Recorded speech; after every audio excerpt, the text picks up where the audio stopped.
Greetings, friends, and welcome to episode 31 of Mark's Vinyl Collection. Well, it's been a very long time since I've done one of these, for numerous reasons. Mainly working on records. This time of the year, also in the summertime, there's a lot of stuff going on outside. Anyways, you don't care why. You just hear because you probably want to see it. I've had quite a few requests actually. For me to do a video like this. One person in particular, Ursula, I have received your message saying that you're looking forward to seeing the new vinyl update. So here we go. There's quite a few things I've got. I will go through it all, and excuse me. I'll try to go into as much detail as possible, but it'll be a very long video if I go into great detail. So let's start first with a record I got from my good friend Ken Keenan, who's a co-host with me on the Kiss FAQ podcast. He sent me this promotional copy of the Cars Candio. As you can see with that purple sticker there, it says that it's a promotional copy. It's a US pressing. It sounds really nice. It's on the red Electra label. And this of course has all the classic songs, Let's Go and all those songs that you hear on the radio all the time. I'm not the biggest fan of the Cars. Not to say that I don't like their music, I do, but I don't have really anything from their albums in my collection on vinyl or on CD. So this is my first Cars album that I have. Thank you to Ken for this. And might prompt me to get some more Cars records, so I'll put that over here. Next, I have a couple of records that I've been very much wanting to add to my collection. Sorry, I'm just looking to my phone. It has some of my information here. Add into my collection. As you know, I'm a big Rick Wakeman fan. Rick Wakeman, of course, being best known for his work with Yes. And he's a phenomenal keyboard player, probably my favorite keyboard player of all time. And while I have a lot of different copies of various records, he has a huge discography. I have quite a lot of his records, not nearly all of them, not even close yet, but I got quite a bit. But I wanted to get some UK pressings of his albums. So I did get a couple of them now, luckily, and one of them is Criminal Record. Okay, this is a UK pressing of it. Now, here's the thing that I'm a little unsure of for you people out there who are experts in autographs. When I bought this, I was told that these two records that I got were signed by Rick Wakeman. Now, I don't know his signature style or whatever, but apparently that there on the keyboard is Rick Wakeman's signature. Now, if it is or if it isn't doesn't really make a big difference to me. I didn't buy it for the autograph. I bought it because I wanted a nice, clean UK copy, and I did get that. It sounds absolutely fantastic. Here's the vinyl on A&M Records. It sounds really, really good. I love these UK pressings. I've always been a firm believer that if you want to get the best copy of a record, you buy the album from the country of the artist's origin. And Rick Wakeman being a British artist, buying a UK one is the way to go. That record came out, by the way, in 1977. Is there anything else? It was cut by Sean Davies at Foon, which is a very popular mastering place, I believe was it Holland or Belgium? I believe probably Belgium. Also, the same year in 77, Rick Wakeman released White Rock, the soundtrack to the Innsbruck Winter Games. Now that there apparently is a signature again. It does look similar to the signature that's on the other record. Whether that means it's his signature or not, I don't know. And like I said before, I don't really care about that. But if it is, then it's an added bonus. And here's the vinyl for this here on A&M White Rock. Sounds fantastic. I really enjoy listening to Rick Wakeman stuff. I mean, most of this stuff is instrumental, and he's just a brilliant piano player, fantastic Hammond organ player, and Mini Moog. I mean, Mini Moog I think is that was just designed for him, if you ask me. So there's a couple of Rick Wakeman additions to my collection. Now, an interesting thing, I also am a co-host. I am the co-host of the Yes Music podcast with Kevin Mulrine. We've been doing it now for quite a long time. As you can see here, I'm wearing my 10-year anniversary T-shirt that we got for this podcast. One of our longtime listeners sent me a record. We did a special on Rick Wakeman and the bands that he was in before he joined Yes. And we were talking about a few records from the Strawbs, which is the band he was in before. And one of our longtime listeners, Steve, I believe his name is, sent me a copy of the Strawbs' Hero and Heroine. It's a fantastic album. This is after Rick left, but this is a great, great record from 1974. And if you can believe it, this is a 1974 Canadian first pressing.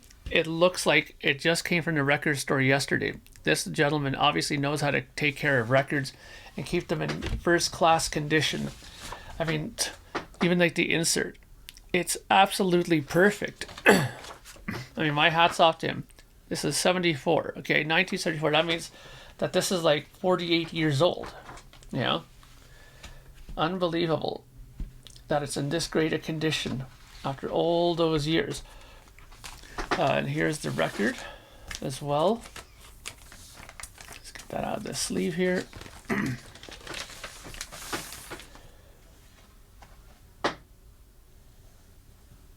There you go. And it's fantastic, in great shape. I mean, I know that he said he's played it, but it looks like it's been very, very, very well kept. Like there's not a blemish on it anywhere. Now we're going to get on to a couple of other finds that I had, that I received actually. And some of these ones are ones that I've been searching for a very, very long time. As you guys know, I'm a big fan of Marillion. Okay, I love the band, and their early stuff with Fish, it's pretty easy to find. Especially even the UK stuff is pretty decent to find. And I have a lot of it. But when you get into the Steve Hogarth era, the records are a little less plentiful to find, and they're very expensive. Well, not very. They're a lot more expensive than the Fish stuff. So I've been trying to get them one at a time, and I've lucked out and finally got myself a copy of one of the records. This is the 1999 album. This one was partly produced by Steven Wilson, and it came out on, this is the Kscope reissue. It's a 2-album set of Marillion.com, which is the 1999 release. Is this fantastic album cover. It's still in the sort of those special sleeves that Kscope use when they release their records. It is a 2-record set. I guess I can open it. I just don't want to take up too much time. It's going to be a very long video if I do open up every little thing that I have here to show, because I have a few things still to show. So it is a gatefold, as you can see here. Oops. I'll just take out one of the records really quickly just to show you. Now, an interesting thing about these records, it's on 2 records, it's spread out over 2 albums. Those people that are on the center label, they are all people that were part of the crowdfunding to make this record. In fact, if my memory serves me correctly, this is one of the first records in the music industry, period, that was done through crowdfunding. Marillion has been credited as being the band that started crowdfunding, where you go out and ask members of your fan club or members of your, just people who are fans of the band, to pitch in money for the band to make a record. And it's become something that's immensely popular in the music industry, especially for bands who go the independent route and can't afford to do stuff on their own. I'm one of them too. I have an independent label. I release my Project Gemini stuff, and 95% of it is through crowdfunding. And I'm very appreciative of everybody who contributes to my releases. So there you go, Marillion.com. Next up, we're going to get to the David Bowie stuff, and there is a lot to go through. And a lot of this has come out recently. This is David Bowie, Ziggy Stardust, The Spiders from Mars. This is the half-speed master. This is being shown quite a bit. I don't think I need to pull this out and show you, but this is the recent reissue done in half-speed master. I'm not sure if I might have even shown this in my last episode that I did. I can't remember, but just in case, I'll show it here now. And another thing that I got that was very recent is they came out with the picture disc of the album. Now this is using the same stampers as the record I just showed you previously, except this is just on a picture disc. Let me see, let's take that out here. So this is one side, this is the other side. It comes with the lyric sheet,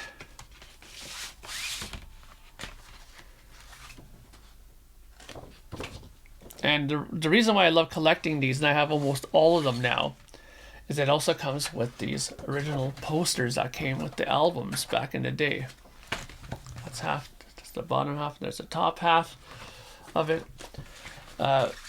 Yeah, I mean, every Bowie picture disc that I've gotten so far has come with a really nice poster in it as well. I haven't listened to this. I didn't listen to this yet, but picture discs are never known to be the most fantastic sounding, but they have greatly improved over the years. Now, here's the part that I'm really excited about, because as you know, there was a box set that came out not long ago, David Bowie release, which is called Brilliant Adventures. Now this is the booklet that comes inside. This is the one of the best little books that come with a box set that I've ever seen. It goes through every single record that's in the box set, goes through every little finite detail. Some great pictures in here as well, if I can ever get to a picture. Of course, when I want to show a picture, it doesn't show a picture. Yeah, so there's pictures there, some of the records that are in there. Great detail in here. And the box set was immensely expensive on vinyl, so I didn't end up buying it on vinyl. But then they, of course, announced that they were going to do individual releases of the albums that came out from that box. So I was over the moon excited for it. And that was back early this year they announced it. And finally, August 5th, it got released worldwide. And I finally was able to pick up some of these ones that were holes in my catalog. Because honestly, some of these ones, when you go on Discogs and try to find them, they were either released in 1 or 2 countries, and if you can find it in those countries, they are really expensive, like over $100 for a record. So when these came out, I jumped on them and snatched them. First one, Black Tie, White Noise. This is on 2 LPs as well. Now, when I first got this, I was thinking to myself, 2 LPs, what is the point of doing it? It's not that long a record. But you know what? I am so glad they did that. Now, after listening to it, I sat down one night, put my stereo on nice and loud, got the chair in a nice position in between the speakers, and listened to this top to bottom. Here's the label for it. And honestly, it sounds incredible. Just absolutely fantastic. I mean, this side has only 3 songs on it. If you take a look, you can see there's a huge dead wax there because they were able to just put 3 songs on a side. And it was worth it.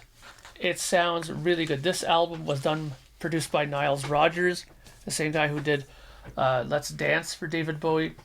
So the production on this is just top notch. Lots of low end sonics, lots of keyboards and stuff like that, and the drums sound incredible. I highly, highly, highly suggest this. I know a lot of people kind of now are frowning on things now about reissues. Are they digital? Are they analog? You know what? I don't give a donkey's balls whether this is digital or not. Most likely it probably is, because I think this was recorded digitally. And if it was, I don't care. It sounds fantastic. I would put this up against any kind of analog record. It sounds really, really, really good. That good. I mean, I was just enjoying the listen so much. I highly, highly, highly recommend this one. I'm going to put this one over here. I just don't want to pile up the records on one on top of each other over there. Okay, that was one of them that I got. The next one that I got was one that didn't come out on vinyl. I mean, I think it might have come out on vinyl, like in Brazil. I think it was like in one country they came out on vinyl. This also came out August 5th. I'm just trying to see if there's any kind of information I could talk about as well in here. Yeah, these were all these records were pressed at Optimal Media. That's another thing that I wanted to kind of mention on here. This is the Buddha of Suburbia. Now this is the sort of different alternate cover. There was another cover that they had where they had the characters from the actual movie on the front cover. This is the sort of alternate album cover version of it. Didn't have a chance to listen to this one yet. I just recently got this one. I think it was yesterday I bought this one. I haven't had a chance to listen to it yet. But again, if it's going to be anything like Black Tie, White Noise, it's going to be fantastic. It comes in these great inner sleeves that they did. They're not poly-lined, obviously, but I will be getting proper poly-lined sleeves and putting them in there. But again, incredible pressings of this. Simple center label for this one on both sides. Now this side here, look at this, 2 songs on this side. Okay, tons of dead wax space at the end there. And it, like I said, I haven't heard this one yet, but if the first album that I just showed you is any indicator, this one is going to be another great sonic listen as well.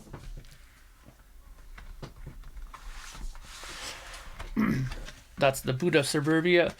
I highly suggest getting this as well. David Bowie has been quoted to saying that this is probably one of his favorite records he's ever done. Okay? Not that's saying a lot. In fact, let me just refer to this here really quickly. This is the booklet that came with the CD of it.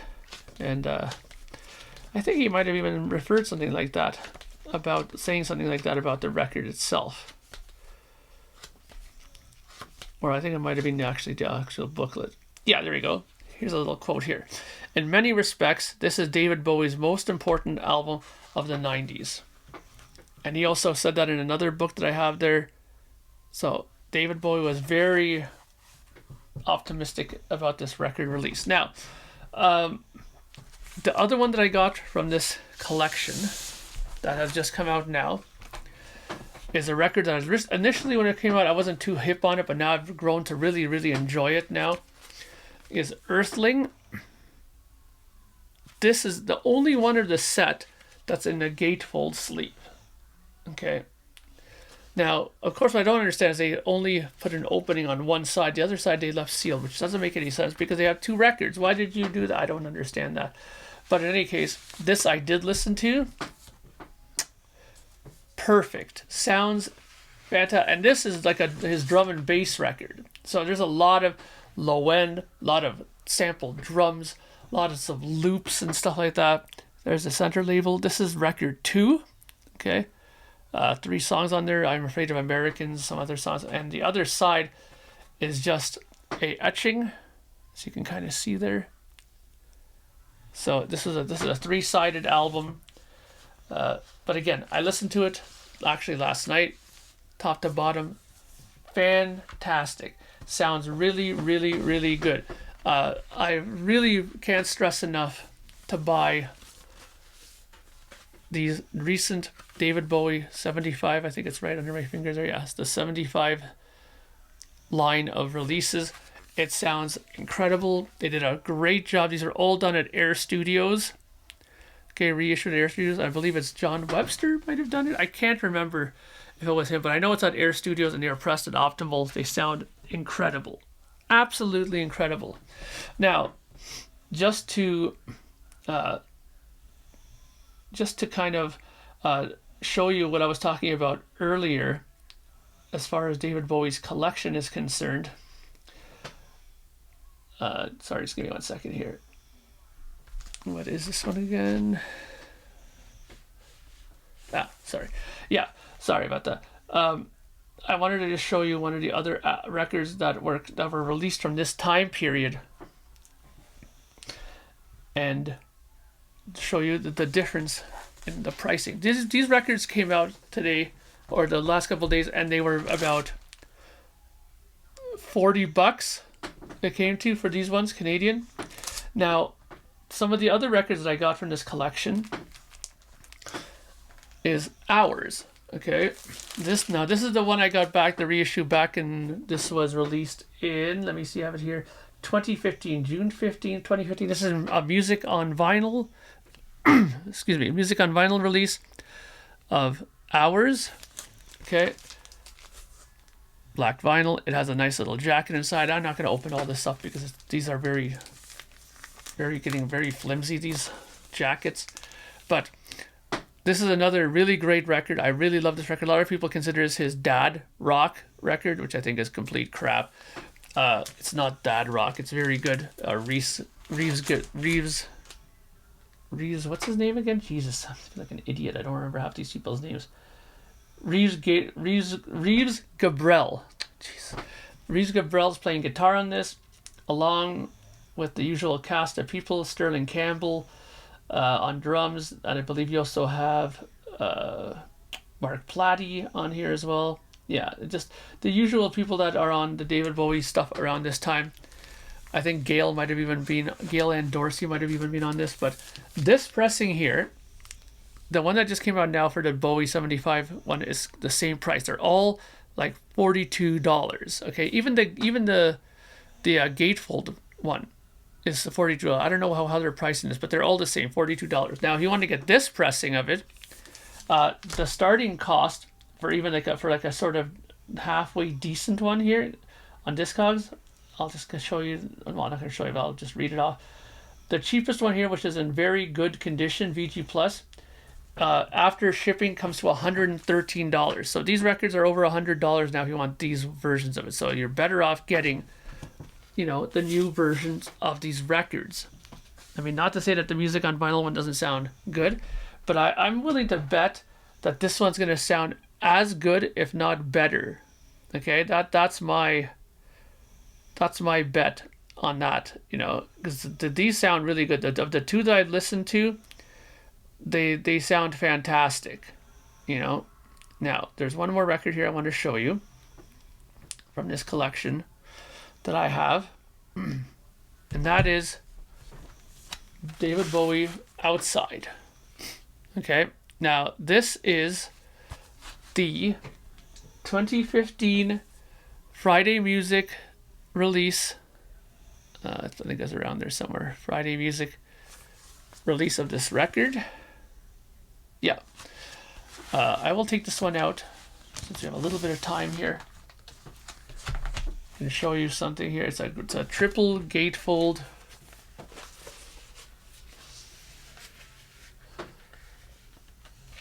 It opens right up. It's a concept record. It's a really nice looking record jacket. Friday Music always does great jackets, and the big thing with this one, of course, is it's on colored vinyl.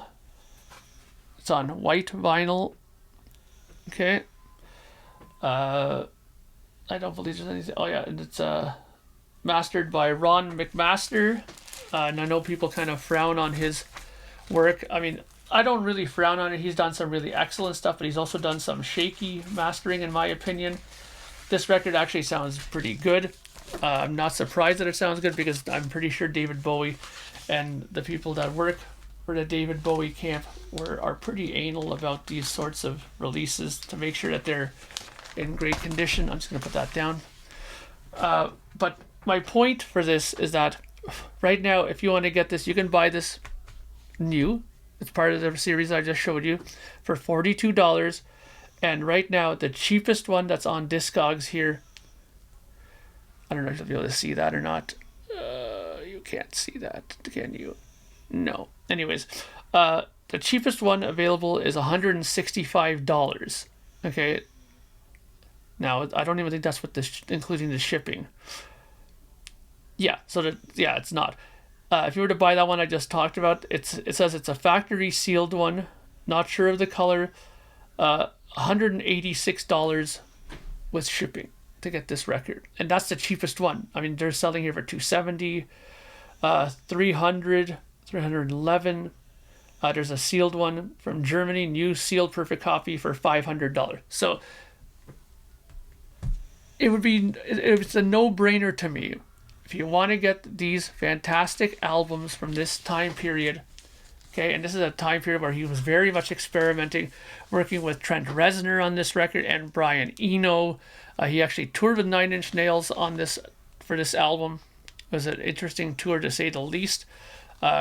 Some fantastic songs on here. I mean, Hello Space Boy's on here, The Heart's Filthy Lessons. Great stuff on here. Very aggressive, very heavy stuff, actually. So buy the new reissue. It's going to sound amazing. All of them were done at Air Studios, and it'll cost you just $40 or so Canadian, so even less American.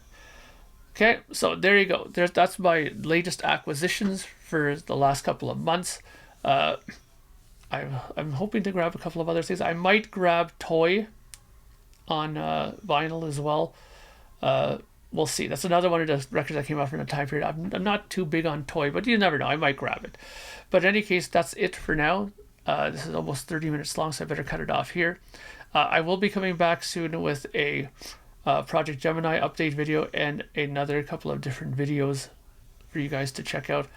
Before I leave, please hit the subscribe button if you're not a subscriber. I have lots of things to go through, lots of things in my collection that people want to see that I'll be showing very soon. Lots of stuff for Project Gemini coming up, and a new release for the Dark Monarchy I'll be talking about very soon.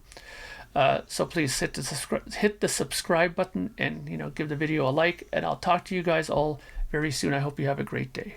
Bye for now.